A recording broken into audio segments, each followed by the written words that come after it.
Hello, and welcome back to the Reactivist Podcast. I'm Marlena Shiva. Thanksgiving is here. So on today's podcast, I'm going to offer up some gratitude with a dash of attitude. I think I have a few things to be thankful for. For starters, I am thankful that I am not and never was part of the DEI movement that brushed many corporations over the past couple of years, because even though it was about diversity, equity, and inclusion, it was also a money grab. I mean, these companies were paying people to advise and consult on how to implement DEI standards within the company. And now these same companies are doing away with it. Walmart, Target, Anheuser-Busch, they're saying goodbye to DEI. And as you can imagine, the folks over at Fox News are having a field day with it. But before I play this clip, I must note one thing because I watched this already. And I don't know if you're aware of this, but today, November 27th, is also National Taiwan Day. That's right. The night before Thanksgiving makes sense. Actually, it's finally the first national day that makes sense. It's the night before, and people drink a lot. So it's National Taiwan Day. And it seems like Jesse Waters may have started celebrating a little bit early. Listen to what, not even what he's saying so much as how he's saying it. Jesse, the rollback here is obviously part of it seems like a continuum of companies doing this. Which part of it do you think the country is? I think the country doesn't mind diversity, wants diversity, but what is it that is so, you think, reprehensible and people are revolted by when they think about these programs? Because it's bad for morale and it hurts the product. You know, you don't want to be scored by Human Rights Watch. If, for instance, Jesse Waters Primetime. My staff, great chemistry, great camaraderie. Some people say it's like workplace utopia. We have no harassments, no bullying, no complaints that I'm aware of. And lots of snacks. Lots of snacks. We have women. We have Greeks. We have Jewish workers, Spanish workers. Did you say Greeks? We may have gays. I don't ask, I don't tell. Well, the host is 0.1% African American. So it's really a rainbow coalition at Jesse Waters Primetime. Women, Greeks, gays, women, what? Jewish people. Like, I'm part African American. It's like, why can't he just say we have people from all different types of background and all walks of life on our staff? So I feel like we are already a diverse show. He's 0.1% African American. Is that a real statistic? He maybe has done some sort of 23andMe thing and he's found this out. So I'm not poking holes in what he just said, but this is the same thing Elizabeth Warren said during the 2020 primary, where she talked about being part Native American and everybody jumped on her. But yet Jesse Waters can get away with saying he's 0.1% African American. Anyway, doesn't matter. There's more. I don't mind if companies do this independently, because they have shareholders and employees and customers. Let them make the decision, not Human Rights Watch, because all Human Rights Watch is a place you grease to get better scores. What happens? Human Rights Watch comes in and starts scoring my show, saying I don't have the right bathrooms, we have all these quotas. I have to rearrange the whole show, waste all this time and effort. That's going to hurt the on-air product where we're supposed to be going against Democrats. Then that suffers. Boom. Now, it is no secret that Fox News leans right. They just do. I mean, there's no unbiased media anymore. I don't care how many times they try to pretend like they're an unbiased media. I don't even know if they are pretending that they're unbiased anymore, but I know it's understood. But is he allowed to say we have to go against the Democrats? Is he allowed to say that phrase, go against the Democrats, on air? Is that allowed? The news is supposed to report, right? It is supposed to report the news and the stories of the day.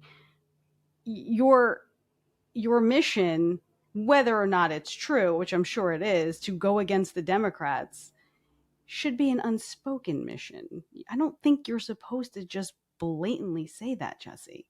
Lay off the booze. Wait until happy hour, okay? Because you're getting a little carried away. I know you're upset that your mom didn't invite you to Thanksgiving because of your political views, and I disagree with her, but it doesn't mean you should drink your sorrows away before you get on air. Simmer down. Maybe have some coffee. You're going to get yourself fired. It's a recipe for corruption. And another thing to be thankful for is that I am not Alan Dershowitz. But I think it's also rich to hear Alan Dershowitz try to lecture anyone about sexism when you're Epstein's lawyer and friend. So that's one thing. Hey, And being Jonathan, Epstein's you keep lawyer doesn't saying mean that- he's a sexist. And I'm you proud to be keep saying- Bill Clinton's lawyer. I'm proud to be everybody's lawyer. Don't yeah, attack me another for being a feminist. lawyer. Another And lawyers do feminist. represent. Okay, two things are going on here. First of all, when someone calls you a sexist, your first line of defense should not be Bill Clinton. That's not a good defense, Dershowitz. Not to say that Bill Clinton and Jeff Epstein are on the same level, but not sure if you remember this. I know it was a long time ago, but Bill Clinton definitely didn't have the best reputation when it came to women. So next time, don't do that. But I do agree that just because you may hang out with someone who's a sexist doesn't make you a sexist. If you hang out with a soccer player, does it make you a soccer player? You might hang out at Starbucks, but that doesn't necessarily mean you're a coffee drinker. You might just be there for the scones. But the question is, how many scones were you served on Epstein Island? Oh, I kid, Alan Dershowitz. I don't really think he's a sexist. He looks a little asexual to me, actually. Regardless. Alan, you're an attorney. Don't you know how to defend yourself? You're not doing a great job.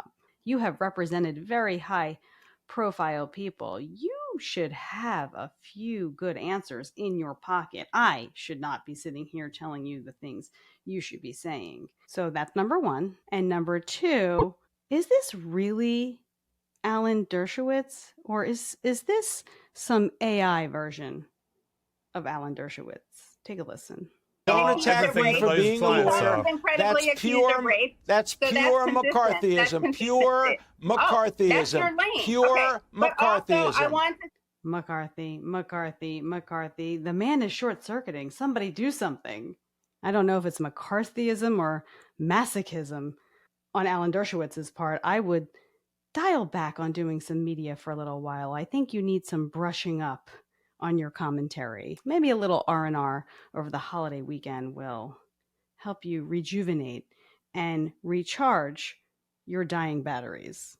I am also thankful that I am not Rudy Giuliani. He did a quick press conference outside of the Georgia courtroom where he's currently standing trial for his defamation case related to the 2020 election, where he owes the two defendants $148 million. The reality is, I have no cash.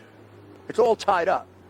So right now, if I wanted to call a taxi cab, I can't do it. I don't have a credit card. I don't have a checking account. I have no place I can go take cash out except a little bit that I saved, and it's getting down to almost nothing. The king of broken windows is broke.